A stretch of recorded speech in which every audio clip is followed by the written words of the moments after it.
বৈধভাবে ওয়ার্ক ভিসায় গ্রিসে গিয়ে কাজ না পেয়ে অনিশ্চয়তায় পড়েছেন শতাধিক বাংলাদেশি। প্রতিশ্রুত নিয়োগকর্তা না থাকায় ভিসার নির্ধারিত মেয়াদ চলে যাওয়ায় অনেকে এরই মধ্যে অবৈধ হয়ে পড়েছেন। অসাধু মালিক ও দালালদের প্রতারণায় বিপাকে পড়ে দূতাবাসের দ্বারস্থ হয়েছেন এসব বাংলাদেশিরা।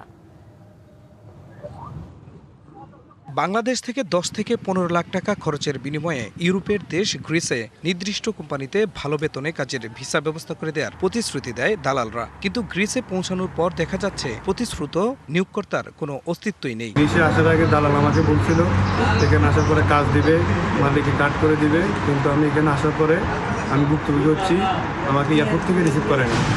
আইসি অনেক কষ্ট করে, এখন যদি আমরা কাগজ বা কোনো কাজকর্ম করতে না পারি তাহলে আমাদের কি উপায় হবে? ডিবিসির অনুসন্ধানে জানা গেছে কৃষি জমির মালিকের কাছ থেকে 500 থেকে 1000 ইউরোর বিনিময়ে শুধু কাগজে ওয়ার্ক পারমিট সংগ্রহ করে ওই পারমিট ব্যবহার করে ভিসার জন্য জমা দেওয়া হয়। এসব ভিসায় গ্রিসে পৌঁছানোর পর চাকরির অস্তিত্ব খুঁজে পান না বাংলাদেশিরা, ফলে নির্ধারিত সময়ের পর অনেকে হয়ে যান অবৈধ।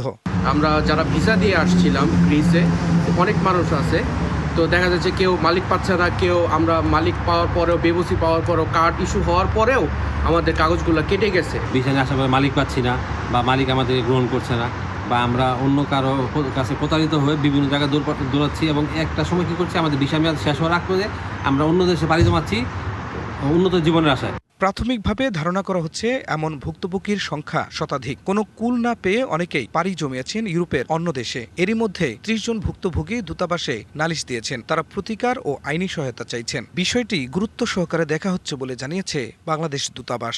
এবার নগদে পাচ্ছেন হেলিকপ্টার অফার, তাই কেনাকাটার পেমেন্ট নগদে করুন আর বুঝে নিন 2000 টাকারও বেশি ক্যাশব্যাক সহ হেলিকপ্টার রাইড। পেমেন্ট শুরু করুন আজই। কিছু সংখ্যক বাংলাদেশি বৈধ ওয়ার্ক পারমিট এবং ভিসা নিয়ে গ্রিসে আসার পর অনেক চেষ্টা করেও তাদের নিয়োগকর্তার সন্ধান না পাওয়ায় সমস্যায় পড়েছেন।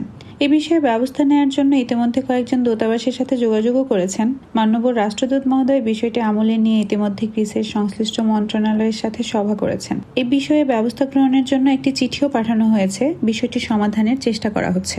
গ্রিসে আসার আগে নিয়োগকর্তার বৈধতা ও চুক্তিপত্র ভালো করে যাচাই করার পরামর্শ সচেতন মহলের। এদেশে এসে বললে আপনার সমস্যা সমাধান হয়ে গেছে বা ইউরোপে আইসা পড়ছেন, এরকম চিন্তা ভুলেও করবেন না।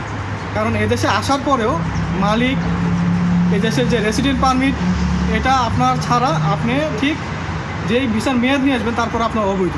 আপনার কাছে ভিসা হলেই যে আপনি কাজ করতে পারবেন, বিভিন্ন জায়গায় চলাফেরা করতে পারবেন, তার কোনো নিশ্চয়তা নেই। বাংলাদেশের দূতাবাস গ্রিসে আছে, তাদের সাথে একটু যোগাযোগ করবেন যে মালিক আছে সে মালিকগুলো আসলে আসার পরে আপনাদেরকে সেই সুবিধাগুলো দিবে কিনা।